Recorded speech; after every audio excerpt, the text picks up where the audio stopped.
Students के लिए उनसे बड़ी इंस्पिरेशन इस पूरी दुनिया में कोई नहीं है। स्टूडेंट्स के लिए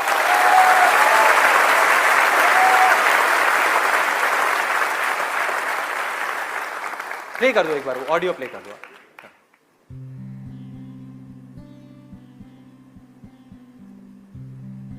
1990 के रिपब्लिक डे पर देश ने मिसाइल प्रोग्राम की कामयाबी का जश्न मनाया।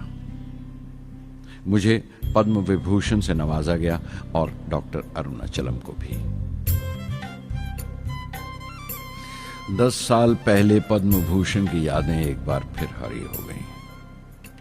रहन सहन मेरा अब भी वैसा ही था जैसा तब था। 10 बाय 12 का एक कमरा किताबों से भरा हुआ और कुछ जरूरत का फर्नीचर जो किराए पर लिया था। फर्क इतना ही था कि तब यह कमरा त्रिवेंद्रम में था, अब हैदराबाद में। वेटर मेरा नाश्ता लेकर आया, इडली और छाछ, और आंखों में एक खामोश मुस्कुराहट मुबारकबाद की।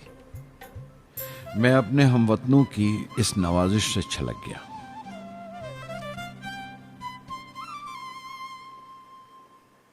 मैं जानता हूं कि बहुत से साइंसदान और इंजीनियर मौका मिलते ही वतन छोड़ जाते हैं, दूसरे मुल्कों में चले जाते हैं ज्यादा रुपया कमाने के लिए, ज्यादा आमदनी के लिए। लेकिन ये आदर, मोहब्बत और इज्जत क्या कमा सकते हैं जो उन्हें अपने वतन से मिलती है। 15 अक्टूबर 1991 में 60 साल का हो गया। मुझे अपने रिटायरमेंट का इंतजार था। चाहता था कि गरीब बच्चों के लिए एक स्कूल खोलूं। ये वो दिन थे जब मैंने सोचा कि अपनी ज़िंदगी के तजुर्बे, मुशाहिदे और वो तमाम बातें कलमबंद करूं जो दूसरों के काम आ सके। एक तरह से अपनी स्वाने उम्री लिखूं, अपनी जीवनी। मेरे ख्याल में मेरे वतन के नौजवानों को एक साफ नजरिए और दिशा की ज़रूरत है। तभी ये इरादा किया कि मैं उन तमाम लोगों का जिक्र करूं जिनकी बदौलत मैं ये बन सका जो मैं हूं। मकसद ये नहीं था कि मैं कुछ बड़े बड़े लोगों के नाम लूं, बल्कि ये कि कोई शख्स कितना भी छोटा क्यों ना हो, उसे हौसला नहीं छोड़ना चाहिए। मसले, मुश्किलें जिंदगी का हिस्सा हैं और तकलीफें कामयाबी की सच्चाइयां हैं। जैसा कहा है किसी ने, खुदा ने यह वादा नहीं किया कि आसमान हमेशा नीला ही रहेगा, जिंदगी भर फूलों से भरी राहें मिलेंगी। खुदा ने यह वादा नहीं किया कि सूरज है तो बादल नहीं होंगे, खुशी है तो गम नहीं, सुकून है तो दर्द नहीं होगा। मुझे ऐसा कोई गुरूर नहीं कि मेरी जिंदगी सबके लिए एक मिसाल बनेगी, मगर यह हो सकता है कि कोई मायूस बच्चा किसी गुमनाम सी जगह पर जो समाज के किसी माजूर हिस्से से ताल्लुक रखता हो, ये पढ़े और उसे चैन मिले। ये पढ़े और उसकी उम्मीद रोशन हो जाए। हो सकता है ये कुछ बच्चों को नाउमीदी से बाहर ले आए और जिसे वो मजबूरी समझते हैं वो मजबूरी ना लगे। उन्हें यकीन रहे कि वो जहां भी हैं खुदा उनके साथ है।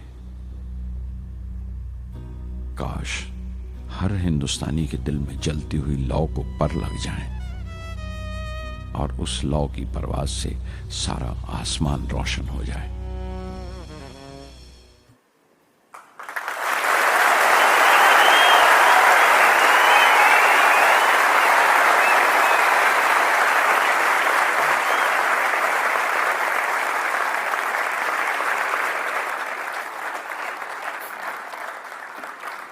देखा क्या है?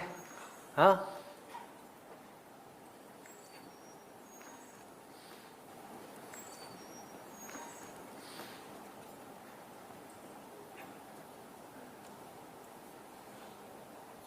ऐसे लोगों को सुनना है, ऐसे लोगों की बातें अंदर जाने देनी है।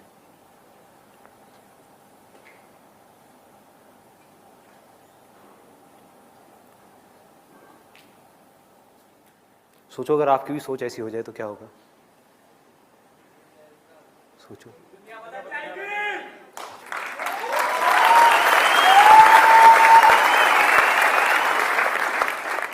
दुनिया बाद में बदलेगी, पहले आपकी जिंदगी बदलेगी। सबसे पहले दुनिया को आप तब तक नहीं बदल सकते जब तक खुद को नहीं बदलोगे। एक बार अंदर ये पनप गया ना, मुझे भी कुछ ऐसा करना है यार, कुछ तो करना है, हौसला बनना है दुनिया के लिए। चाहे कुछ लोग ही मेरे को देख करके इंस्पायर हों, कुछ करना है। ऐसी थोड़ी आया और चला गया, क्या है, कुछ करना है। ऐसे लोगों को सुनना है, ऐसे लोगों की ऑटोबायोग्राफीज को सुनना है और उसकी गहराई में जाना है। The more you do it, the more you will get energy to make the impossible possible. Word है ना ये डिक्शनरी में, आप सबके है ना? ये नहीं हो सकता, इम्पॉसिबल है। अरे मैं ये नहीं कर सकता, मैं वो नहीं कर सकती, मैं क्या नहीं कर सकते आप? क्या फर्क है उनमें, डॉक्टर कलाम में, मुझ में, या ऐसे और पता नहीं कितने आए और कितने गए और कितने और आने वाले हैं? क्या फर्क है? एक झूठ है जो जा करके आपके दिमाग में किसी ने घुसा दिया है कि फर्क है, फर्क है, फर्क है, उनके अंदर कुछ स्पेशल है, उनके अंदर कुछ स्पेशल है। अरे किसी के अंदर कोई स्पेशल नहीं है, कुछ नहीं है। जिसका डिजायर जितना बड़ा है उसकी सक्सेस उतनी ही बड़ी है।